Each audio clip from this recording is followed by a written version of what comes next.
안녕하세요. 저는 30대 중반의 돌싱이에요. 제가 이렇게 사연글을 작성하게 된 건 기가 막히고 욕도 나오는 제 이혼 과정 때문인데요. 정말 세상에 믿을 놈 하나 없다는 교훈을 비싼 값을 치르고 톡톡히 배웠다고 생각해요. 저희 집은 부자는 아니었지만 부족함 없이 자랐어요. 풍족하게 컸다기보다는 외동딸이라 아버지가 이것저것 다 챙겨주셨으니 제 딴에는 부족함 없이 컸다고 생각해요. 그런 저에게 부족한 게 있다면 그건 엄마의 존재였죠. 그리고 그건 제가 작은 결혼식을 생각하게 된 계기가 됐어요. 아버지를 혼주석에 혼자 앉히고 싶지 않았고 어머니의 빈자리를 실감하고 싶지도 않았으니까요. 그런 제 생각에 동의를 해준 건 남편이 처음이었어요. 제가 남편과 만나게 된 이유는 대학 동기 때문이었어요. 친하게 지낸 적은 없었는데 자기 친오빠랑 잘 어울릴 것 같다며 만나보라고 하더라고요. 그때는 갑자기 연락해서 자기 가족을 소개해주는 것에 놀랐지만 별 생각 없었던 것 같아요. 그때 좀 더 주의를 기울였어야 하는 건데. 어쨌든 그렇게 동창의 소개로 그녀의 오빠를 만나게 됐고 우리가 같은 회사에서 일한다는 우연이 겹치며 저희 사이는 마치 운명 같은 것이 있다고 믿게 됐어요. 비밀리에 사내 커플이 되어 만나는 건 무척 재미있었어요. 그리고 그 사람은 저처럼 작은 결혼식이라는 것에 크게 공감해 주었고 자기도 원한다면 그런 작고 아기자기한 결혼식을 하고 싶다고 했죠. 그렇게 가까워진 저희는 결혼을 하게 됐어요. 가족들과 친구들만 불러서 소박하게 한 결혼. 시댁 식구들도 너무나 좋아해줬어요. 우리는 축의금 같은 건 필요 없다. 이렇게 프라이빗하게 하니 너희한테 집중할 수 있어서 좋다. 그런 이야기를 시모가 했죠. 그 당시 제가 시댁에 받은 인상은 이런 푸근함과 이상할 정도로 허세와 허영이 있다는 점이었어요. 그리고 그런 점 때문인지 저와 친정아버지에게 손을 벌리는 일이 종종 있었어요. 적은 액수부터 시작해서 몇백씩 큰 액수까지. 그래도 신경 안 썼어요. 어차피 다 우리한테 돌아올 거라는 생각이었으니까요. 남편은 무척 잘해줬어요. 우리 사이에 아이가 없다는 게 조금 문제이긴 했지만 아직 결혼 생활한 지 길지 않으니 곧 생길 거라는 믿음도 있었죠. 다정하고 상냥하고 나를 공주처럼 대해주는 남편에게 단점이랄 게 있다면 바로 친구가 많다는 것과 여전히 비밀 연애를 좋아한다는 것이었죠. 저와 있을 때는 저에게 집중하던 남편은 친구가 불러 나가기만 하면 연락이 뚝 끊겨 제 걱정을 사고는 했죠. 그리고 회사에 결혼한 사람이 같은 회사 사람이라고 밝히고 싶었는데 남편이 그걸 못하게 하더라고요. 직원들을 초대하지 않은 결혼식이라 제 동기들과 상사들은 제가 결혼한 것을 나중에 알게 됐거든요. 그리고 그 상대방이 우리 회사 사람이라는 건 아무도 모르고 있었고요. 남편은 집 주소를 시댁 본가로 적어서 제출했기 때문에 알아채는 사람이 없었어요. 그때는 이런 주도면밀한 점이 그냥 사내 연애의 불편함 때문인 줄 알았는데 나중에 알고 보니 그게 아니었더라고요. 그렇게 1년쯤 결혼 기간을 유지하고 있었는데 그 사건이 제게 일어났어요. 남편이 며칠 전부터 폰으로 시계를 하나 찾아보고 있더라고요. 슬쩍 보니 비싼 브랜드는 아니었지만 신경이 쓰이는지 내내 보고 있더라고요. 사고 싶은 건가? 하는 생각으로 가만히 떠올리니 곧 결혼기념일이 다가오더라고요. 저는 남편이 원하는데 사지 못하는 것처럼 보여 제가 사주기로 마음먹었어요. 그래서 몰래 남편이 보던 시계의 모델명을 알아낸 뒤 저도 여러 SNS로 그 시계를 검색해봤어요. 착용한 사진이라던가 금액대가 괜찮은지, 그리고 쓸만하고 하자는 없는지. 그렇게 사람들이 올린 사진들을 보는데 아주 작은 한순간 제 눈을 사로잡은 사진이 하나 있더라고요. 사진을 착용한 한 남성의 사진이었는데 얼굴은 나오지 않았고 상체만 나온 사진이었죠. 그 남자의 손에는 시계를 차고 앉아 있었어요. 그런데 그 옷이 묘하게 익숙하더라고요. 넥타이나 정장의 조합이 눈에 익었어요. 그렇지만 중요한 건 따로 있었어요. 사진의 남성은 왼손에 시계를 차고 검지를 들어올린 포즈였는데 손가락에 있는 점이 남편과 똑같더라고요. 손가락 점은 흔한 것도 아니고 모양과 크기까지 비슷하니 저도 당황스러웠어요. 작은 점이었으면 찍히지 않았을 테지만 생각보다 큰 점이라 선명하게 찍혀 있더라고요. 저는 순간 당황해서 그 사진을 올린 게시자의 SNS를 타고 들어갔어요. 그런데 사진 아래 적힌 문구가 더 신경 쓰였어요. 사랑하는 사람, 내 사람. 이 게시자의 다른 사진을 뒤져봤지만 크게 건질 게 없더라고요. 사람이 나온 건 딱 그 사진뿐이었으니까요. 일단 그 사진을 캡처해서 몇 번이고 뜯어봤어요. 이게 진짜 남편일까 하는 생각이 들었죠. 아닐 거야 하는 마음이 더 컸어요. 이 시계가 남편에게는 없어 남편은 가지고 싶어서 찾고 있는데 착용 컷이라니 아니겠지 하는 제 생각은 그날 저녁 여지없이 흔들렸어요. 남편이 그 시계와 똑같은 시계를 왼쪽 손목에 차고 왔더라고요. 여보, 그거 처음 보는 시계인데? 예쁘다. 얼마 주고 샀어? 이거 친구가 선물로 사준 거야. 저번에 생일 때 못 만나서 못 줬다고 이제야 나한테 선물로 주더라고. 어때? 괜찮아? 예쁘네. 근데 이거 언제 받은 거야? 어제까지는 안 보이던데. 3일 전에 받았어. 나 약속 있어서 나갔잖아. 그때 친구가 줬어. 3일 전. 그 사진이 찍힌 날짜였어요. 딱 당일이었죠. 저는 직접적으로 남편에게 묻기로 했어요. 그런데 혹시 이 사진에 있는 사람 당신 아냐? 제가 처음에 사진을 보여주니 남편이 순간 멈칫하더라고요. 사진을 유심히 보더니 웃으며 말하더라고요. 나? 이런 사진 찍은 기억이 없는데? 나 아닐 거야. 옷만 비슷한 다른 사람이겠지. 슬쩍 발을 빼려는 모습이 보여 저는 더 적극적으로 추궁했어요. 근데 이 점을 보고도 비슷한 사람이라고 말할 수 있어? 이거 누가 봐도 당신 점이잖아. 왜 거짓말을 해? 내가 내 입으로 이걸 말하게 만드냐고. 당신이 솔직하게 말하면 조용히 이야기하고 넘어가려고 했는데 뭐야?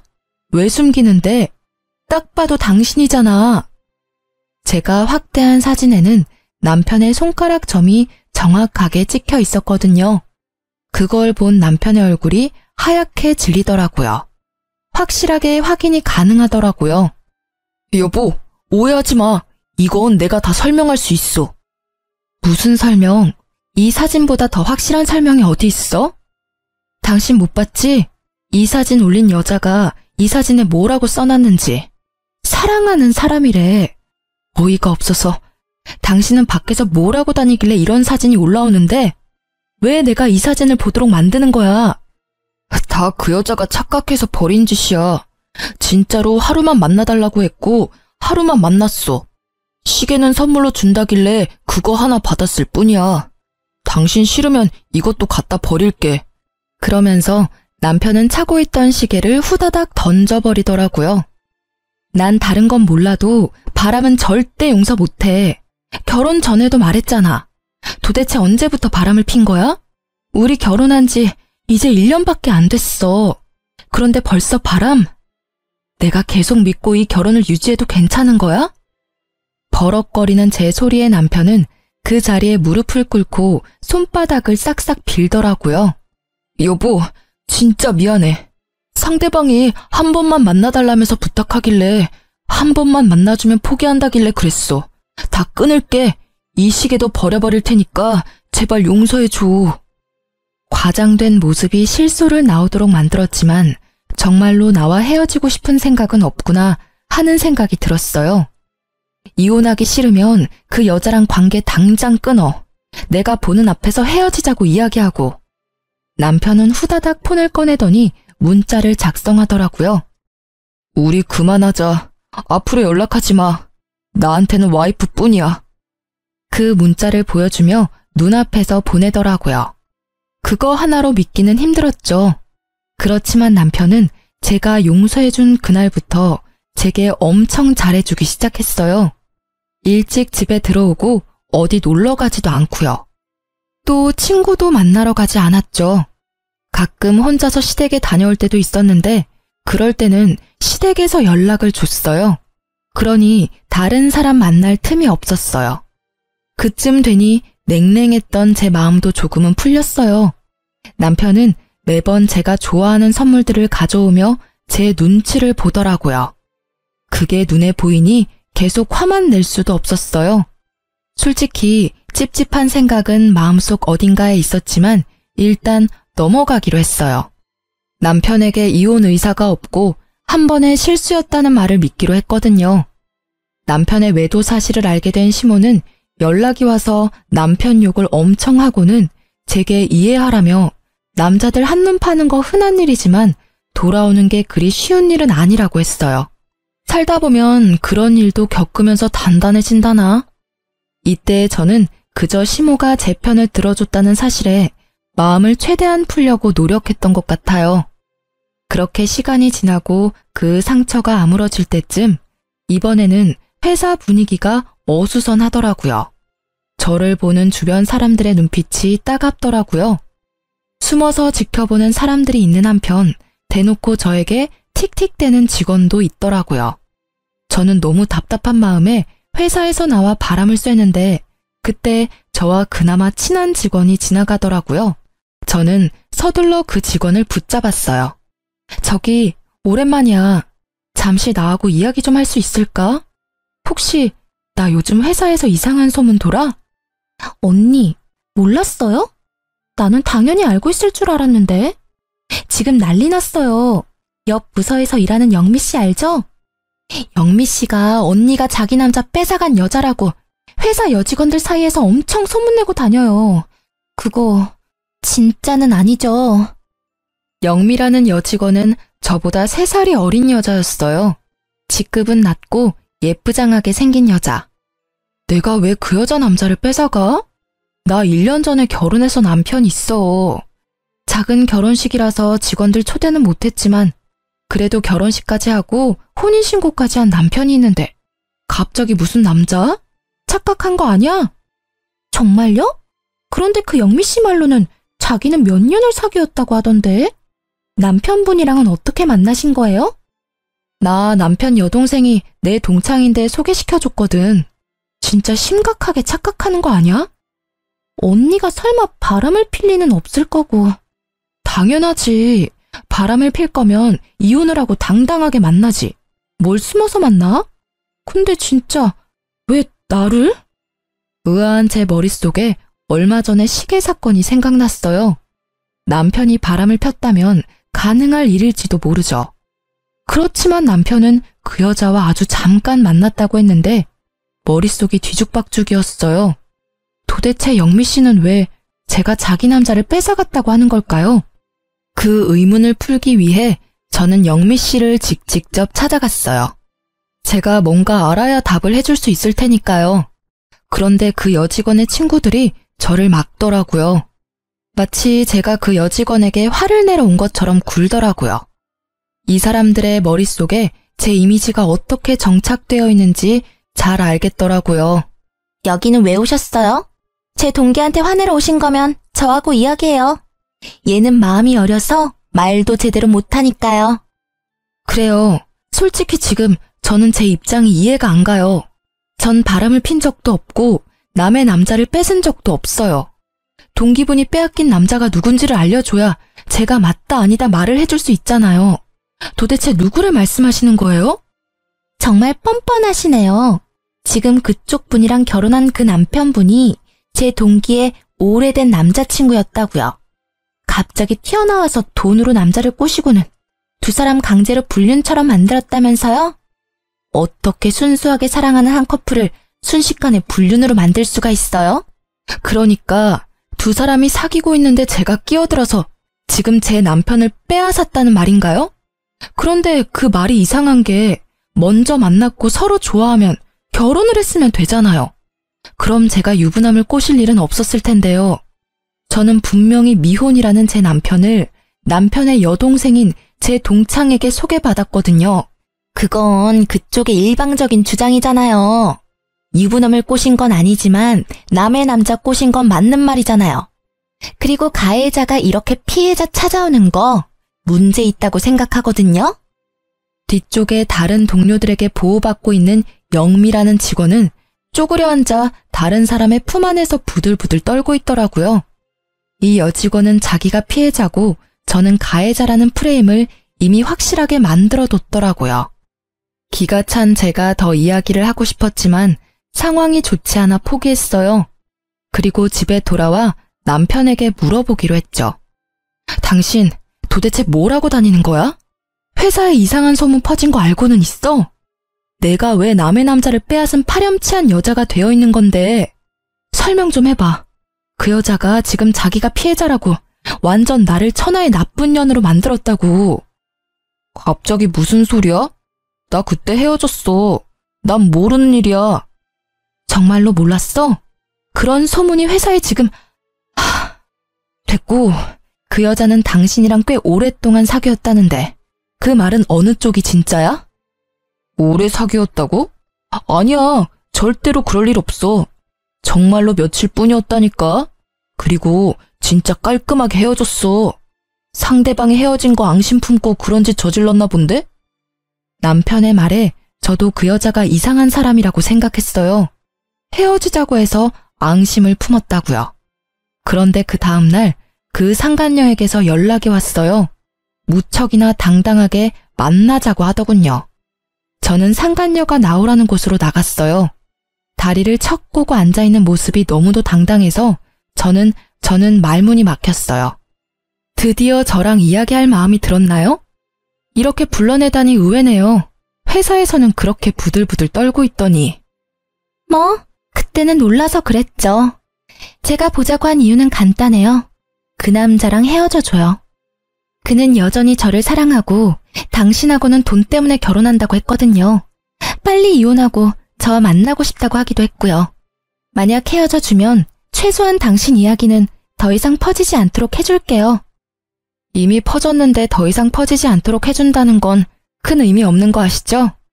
솔직히 저는 아직까지는 남편 말을 믿어요.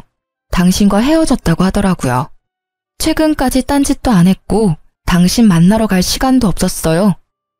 아, 그거요? 혼자 시댁 자주 가지 않았어요? 그러고서 저한테 온 거예요. 가족한테는 거기 있다고 말해달라고 했고요. 전 그 집 사람들하고도 친하거든요. 그리고 혹시 못 믿겠으면 보실래요?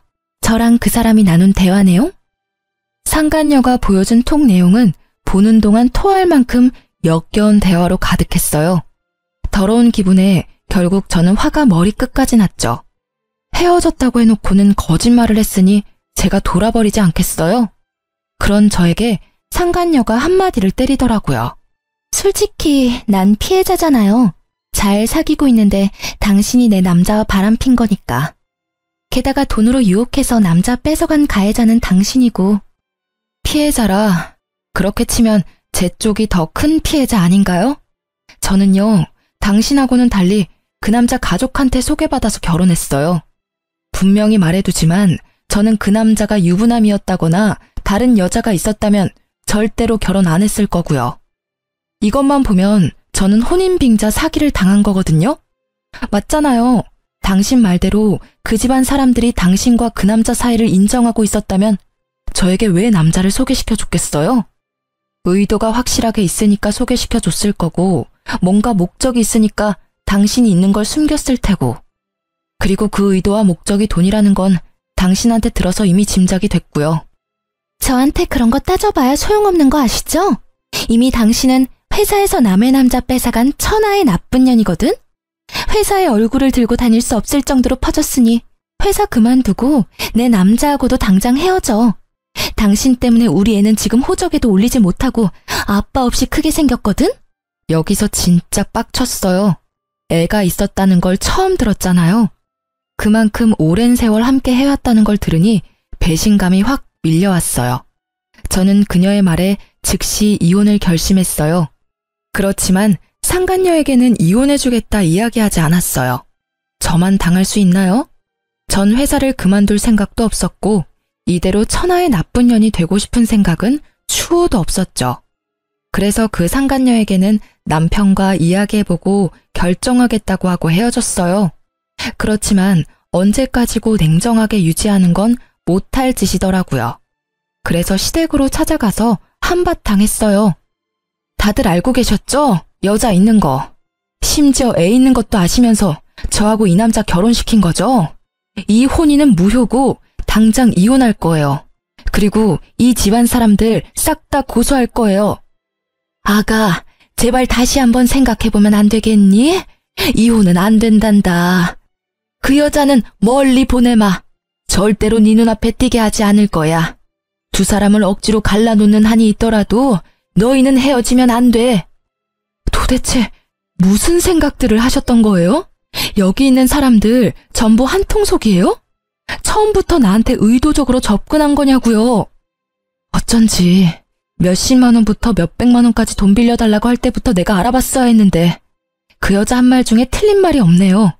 돈 때문이라더니 내가 미쳤지. 여보, 정말로 이혼은 안 돼. 그 여자랑 진짜 깨끗하게 헤어질게.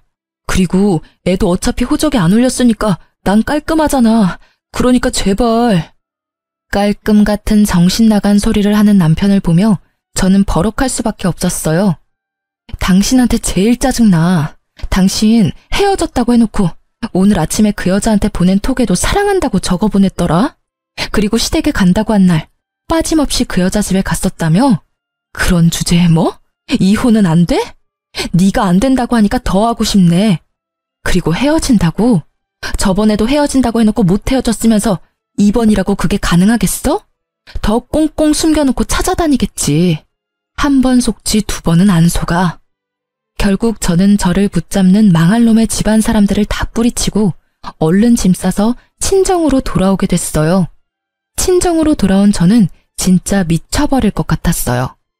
머릿속에는 배신당했다는 생각으로 가득했고 비참함과 상처 입은 자존심 때문에 온통 복수하고 싶은 생각뿐이었어요.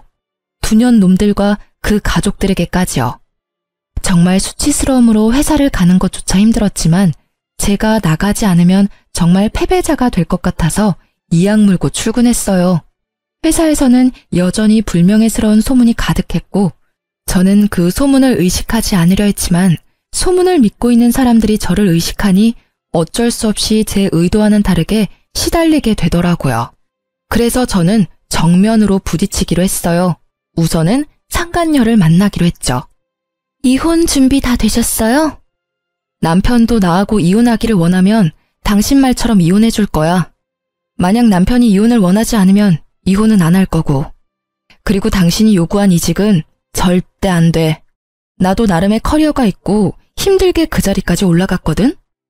상간녀는 회사를 그만두지 않겠다는 말에 불만족스러운 표정으로 저를 쳐다보더라고요. 게다가 이혼을 해주겠다고 했음에도 못 믿는 것 같은 표정으로 나를 쳐다봤어요. 그래서 말했죠. 의심하는 것 같네? 내가 전화해서 직접 물어볼게. 그럼 됐지? 저는 스피커폰을 켠 채 남편에게 전화를 걸었어요. 상간녀는 몰랐을 거예요. 이 남자가 저와 헤어지고 싶지 않은 이유를요.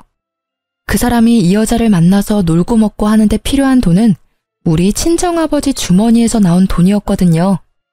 만약 지금 당장 이혼하면 남편 놈은 파산할 것이고 그 집안 사람들조차 당장 아버지에게 빌린 돈을 갚아야 했어요. 남편 놈은 그걸 알기에 저와 이혼을 절대 하지 않겠다고 버티고 있었던 거였죠. 저는 의기양양했어요. 그리고 남편이 전화를 받았죠. 이혼 준비는 잘하고 있어? 이혼 서류 작성할 거야. 여보, 제발 다시 생각해봐. 우리 이렇게 헤어지는 거 아니잖아. 응? 난 정말 당신한테 헌신을 다했다고 생각해.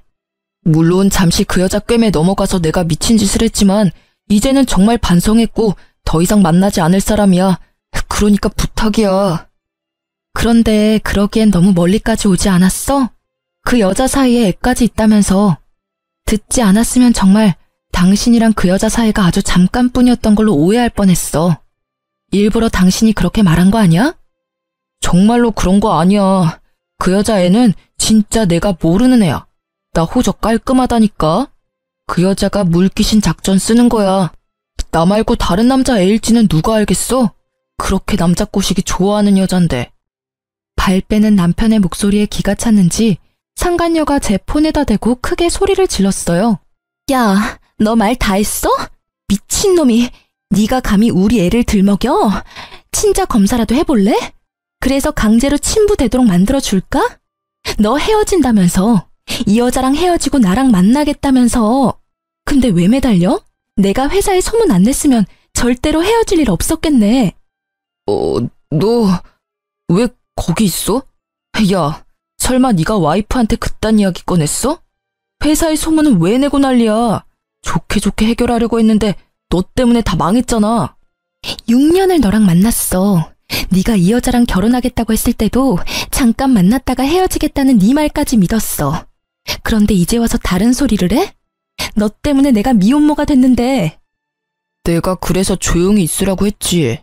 왜 들쑤셔가지고 이렇게 일을 복잡하게 만들었냐고. 6년 참은 김에 좀 더 참지 그랬어. 사람이 왜 이렇게 생각이 없어?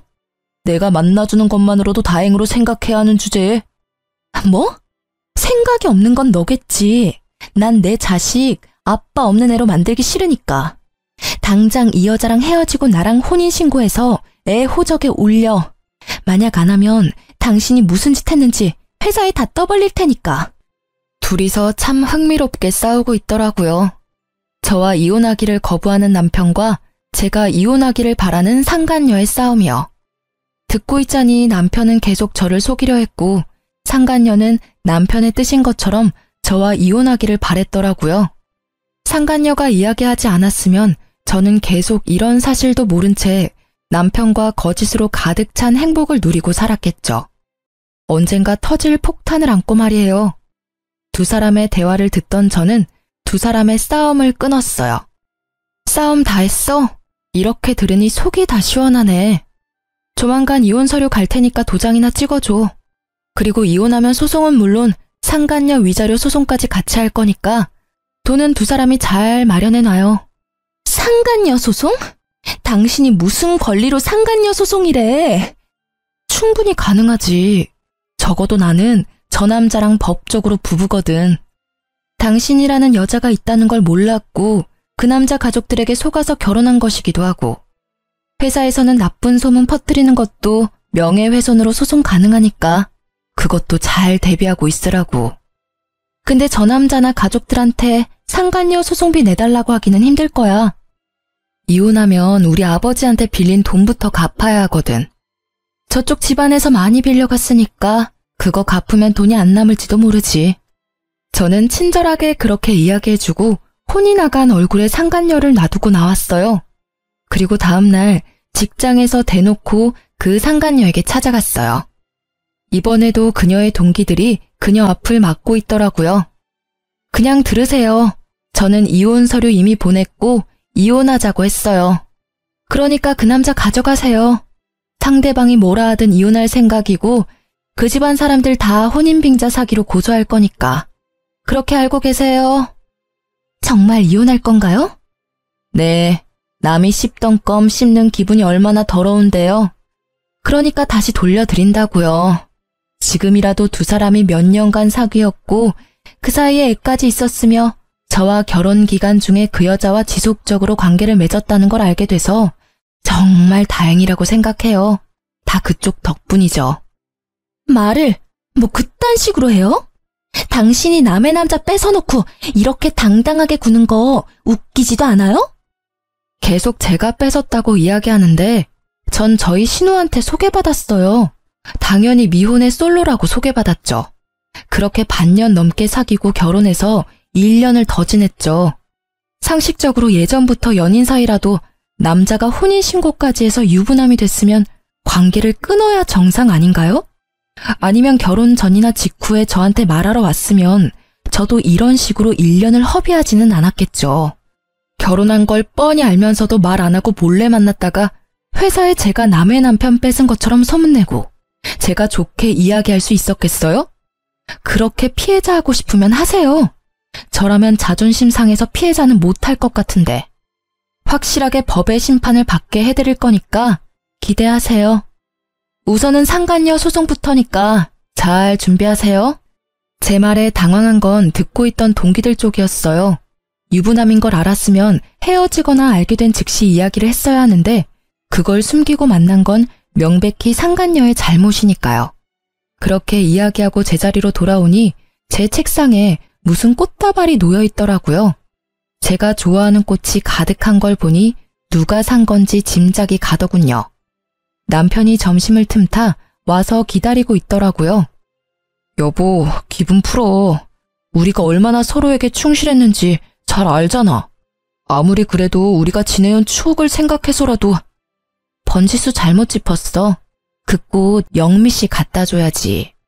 우리 이제 이혼할 거잖아. 나보다 더 오랫동안 만나온 상간녀가 있으면서 나한테 이러면 곤란한데? 이런 저희의 실랑이에 결국 그 상간녀도 등장했어요. 저는 상간녀를 보고는 남편에게 더 매몰차게 굴었어요. 우리 이미 이야기 끝났어. 난 이런 취급 받으면서까지 당신이랑 결혼 유지하고 싶은 마음 전혀 없어. 여자의 애까지 있었으면서 총각 흉내하면서 결혼까지. 그거 사기거든? 좋은 말로 할 때 이혼해줘? 안 돼, 여보. 제발 다시 생각해봐. 진짜 헤어지지만 않으면 내가 뭐든 다 할게. 미안한데 그런 얘기는 회사에 나를 남의 남자 뺏은 년이라고 거짓 소문이나 흘린 상간녀한테나 해. 여보, 그 여자랑은 이미 헤어졌다고 했잖아. 나 진짜 깨끗해. 아무 사이도 아니라고. 다 저 여자가 오바해서 이런 액션 취하는 거야. 결국 버티다 못한 상간녀가 벌겋게 된 채 분노를 삼키고 있더라고요. 대놓고 아무 사이 아니라는 말을 들었으니 이제는 제가 강제로 자기 남자를 빼앗았다는 말을 퍼뜨릴 수 없겠죠. 진짜 꼴보기 싫은 남편의 등장이었지만 한편으로는 아주 좋은 타이밍이었다고 생각해요. 너무 통쾌했어요. 내가 뺏은 게 아니라 상간녀가 불륜을 저질렀으며 결국에는 버려졌다는 사실을 모두가 알게 돼서요. 저는 남편에게 꽃다발을 집어던지며 말했어요. 이혼 확정이니까 이제 와서 이딴 눈에 뻔히 보이는 짓 하지 마. 그리고 결혼 기간 동안 우리 아버지한테 빌려간 돈 다 갚아. 당신 부모가 빌린 돈도 당신이 빌린 만큼은 되거든? 그것도 갚아. 그치만 우리 가족이잖아. 가족끼리 돈 빌린 건 빌린 거라고 보기에는 좀. 나랑 당신 사이면 그냥 넘어갈 수도 있겠지. 근데 당신 돈 받을 때 계좌에 넣어준 사람이 누군지 잊었어? 우리 아버지거든? 그리고 아버지가 항상 빌려주면서 천천히 갚으라는 문자 보냈지? 그건 갚아야 할 돈이라는 거지. 빌려준 사람이 갚기를 원하는데 왜 안 갚아? 돈 떼먹을 생각이면 그것까지 소송할까? 제 말에 남편 놈은 급히 손사래를 치며 그런 거 아니라더군요. 분명히 헤어지라고 했는데도 다시 만날 정도로 좋아한 여자였으면서도 돈을 갚아야 할 상황이 되니 여자며 애며 다 버리는 남자랑 살았다는 게 더 비참했어요. 정말로 나를 돈으로 봤나 하는 생각이 들었거든요. 그렇지만 이 사건을 통해 회사 분위기는 싹 바뀌었어요. 남편은 바람핀 찌질한 놈이 되었고 상간녀는 모두가 보는 앞에서 피해자 흉내내다가 진짜 피해자가 됐죠. 저는 외도 남편 참교육시킨 승리자가 됐죠. 저는 막타를 상간녀에게 때렸어요. 그때 상간녀의 얼굴을 잊을 수가 없어요. 이보세요, 영미씨. 이 남자랑 헤어져 줄 테니까 둘이서 잘 사세요. 당신 말대로 이 남자가 돈 보고 결혼한 것 같으니까 재결합 걱정 같은 건 하지 마시고요. 그냥 이 사람이랑 이 사람 부모님이 빌려간 돈이나 잘 갚으라고 하세요. 저랑 헤어지면 알콩달콩 잘 살 거라니 다행이네요. 빚도 두 사람이 벌면 빨리 갚지 않겠어요? 제 말에 남편은 아차 싶은 얼굴이더라고요. 공개적으로 상간녀를 무시하거나 저격하지 않았다면 상간녀는 아마 돈줄이 되어줄 수도 있었겠죠. 그런데 이미 상간녀는 자존심이며 평판이며 다 무너진 상태고 남편은 건널 수 없는 강을 건넌 상황이 됐으니 결국 그 뒤로 회사에 퍼진 소문은 상간녀를 피해자가 아닌 상간녀로 만들어버렸고 저에게 회사를 그만두라던 상간녀가 회사를 그만두게 됐죠. 다 자기가 뿌린 대로 거둔 법이에요. 그러기에 온 동네 소문은 왜 내고 다녔을까요? 이후에 이혼 소송은 이보다 더 힘들었어요. 남편은 절대로 이혼 안 해주겠다며 난리를 쳤고 남편 가족들도 저를 설득시키려 했죠. 저는 상간녀가 있는 데다가 애까지 있는 걸 가족들이 알았음에도 저를 소개시키고 결혼을 시켰으니 모든 것이 시댁과 남편의 책임이 있다고 이야기했어요. 결국 이혼 소송은 저에게 유리하게 진행됐죠. 전 남편은 결국 이혼 후 가지고 있던 집을 팔아 친정아버지에게 돈을 갚았어요. 물론 시부모가 빌린 돈까지 싹 다 갚았어요. 왜냐면 시부모가 빌린 돈도 남편이 자기 계좌에서 받았거든요. 시부모는 끝까지 모른 채 하고 대학 동기였던 신우는 내가 벼르고 있다는 말을 전해 들었는지 한국에 들어올 생각도 없는 것 같더라고요. 그래서 SNS에 경고글을 남겼더니 아예 SNS를 삭제했더라고요. 나중에 연락이 오기를 자신은 오빠가 해달라는 대로 해줬을 뿐이라며 결백을 주장하더라고요. 근데 알고 보니까 전 남편이 소개해주면 명품 가방을 사준다고 해서 그랬다더라고요. 가족이 이래서 가족인가 봐요. 똑같은 족속들이거든요. 전 남편은 빌린 돈에 위자료까지 지급해야 해서 남은 돈이 없었던 것 같더라고요. 그런데 이후에 웃긴 일이 있었죠. 이런 일이 있었음에도 착실하게 돈 모을 생각은 하지 않고 이번에는 또 다른 여자를 찾아 다니더라고요. 결국 이번에도 돈 많은 여자 잡아서 편하게 살려고 하는 걸 보니 아직 정신 못 차리나 싶었죠.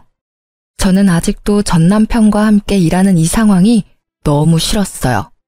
그렇지만 곧 자기 무덤 자기가 열심히 팠더라고요. 이혼 후 몇 달 되지 않아 한 여자가 회사 앞에서 고래고래 고함을 지르고 있더라고요. 이 사기꾼 같은 놈, 어떻게 할 거야? 내 돈 내놔. 결혼식에 필요하다며 가져간 돈 다 내놓으라고. 잠깐만, 여기서 이러지 말고. 뭘 이러지 마? 너 총각이라며. 그런데 애 딸린 돌싱? 그런 주제에 매번 나한테 돈까지 받아갔다 이거지? 나 애 없어. 호적에 애 있는 거 봤어? 그리고 결혼은 한 번 했지만 그건 실수였다고. 제대로 된 결혼 생활도 아니었어. 그리고 돈은 결혼식 하는데 썼다고 했잖아. 참 말하는 걸 보니 나쁜 놈이 틀림없더라고요. 상대방 여자에게는 씨알도 먹히지 않았죠. 거짓말을 이렇게 한다 이거지? 내가 모를 줄 알았어? 방금 내가 웨딩샵에 전화하고 달려온 거거든? 드레스가 마음에 안 들어서 바꾸려고 전화했더니 예약은커녕 주문도 안 돼 있더라고. 그리고 예식장이랑 주얼리샵에도 전혀 주문받은 기록 자체가 없다는 게 말이 돼? 뭘 예약을 했는데? 너 사기꾼이지? 당장 돈 내놔 이 나쁜 놈아. 이야기를 들어보니 이 여자도 참 딱하더라고요. 우리 회사에 지금 전 남편이 곧 그만둔다는 사직서를 내둔 상태였거든요. 그것도 결혼식 전주까지 일한다고 말이죠. 누가 봐도 결혼식 전에 튀려는 생각이었던 거죠. 누가 결혼 전에 회사를 나가요? 뿌린 만큼 거두고 나가려고 하지. 딱 보니 약혼녀 돈 갖다 쓰고는 도망치려고 한 거죠. 언니, 저분도 참 대단하시네요. 재벌은 난 못 준다더니. 여전히 여자한테 돈 뜯어먹으려고. 근데 이번 건은 좀 위험한 거 아니에요? 딱 봐도 튀려고 한 것 같던데. 진짜 직전에 걸렸으니. 제 밑에서 일하는 후배의 말에 재미있게 구경하던 저도 대답했어요. 그러게나 말이다. 애 딸린 건 어떻게 알았을까 모르겠네. 호적에 안 남는다며 자기는 깨끗하다던데. 여자의 한이 얼마나 무서운지 얕본 거지. 그때 상간녀가 가만히 있었겠어? 분명히 이번에도 그 여자가 이야기했을걸? 그러지 않고서는 애 있는 거 모를 텐데. 두 사람 완전히 갈라졌다고 이야기 들었거든. 정말요? 진짜 무서운 사람들이네요. 근데 저분 별명 새로 얻은 건 알고 계세요? 무슨 별명? 카사노바라고. 그렇게 회사에 소문이 자자한데도 여직원들 꼬시려고 했다잖아요. 정말 뻔뻔하네. 얼굴은 어떻게 들고 다니나 몰라. 이번 일로 별명이 바뀔지도 모르겠네요. 이번에는 더 흉악한 단어로 바뀔지도? 아무리 봐도 사기니까 제비? 아니면 사기꾼이 되지 않을까요? 결국 여자가 전 남편을 데리고 어디론가 가더라고요. 알고 보니까 경찰서까지 가서 그 뒤로 조사차 여러 번 다녀오더라고요. 그리고 얼마 뒤 사직서를 냈던 전 남편이 사직서를 회수하고 싶다며 여기서 계속 일을 하고 싶다고 했대요. 그런데 회사에서는 이미 사직서 수리가 됐고 회사에서 이렇게 무리를 일으킨 사람을 데리고 있기 어려우니 다른 곳을 알아보라고 했다고 하더라고요. 그렇게 전 남편도 퇴사를 하게 됐어요. 그 뒤에 사람들이 제게 알려주기를 남편은 또 2달 만에 여자가 신고를 해서 퇴사 권고가 내려온 모양이더라고요. 저는 속이 다 후련했어요. 제 속을 타게 만든 2 사람이 다 퇴사했으니까요. 아직까지도 저는 그 2 사람으로 인한 트라우마에 시달려 혼자 지내고 있어요. 아버지가 이번엔 진짜 믿을 만한 사람을 소개시켜주겠다고 했지만 글쎄요. 이 정도로 당하고 나면 새로운 사람을 만난다는 게 무척 무섭고 어려운 일처럼 느껴지거든요. 제가 단순히 겁이 많은 것일 수도 있죠. 그렇지만 언젠가는 좋은 인연이 나타나지 않을까 하는 생각도 들긴 해요. 검증된 사람이라면 만나도 좋을 것 같다는 생각은 하지만 지금 당장은 아니라는 거죠. 눈 뜨고도 코 베인다는 말이 있잖아요. 저는 이번 이혼을 통해서 속이려는 놈 앞에서는 장사 없다는 걸 깨닫게 됐어요. 누가 이기겠어요? 작정하고 속이려는데. 어떤 사람들은 속아 넘어간 쪽이 잘못이라고 말하는 사람도 있지만 진짜 속이려고 작정한 사람들에게는 못 이겨요. 이 일 이후로 모든 일에 의심부터 하고 보는 의심병이 생긴 것도 어찌 보면 당연하죠. 어떠세요?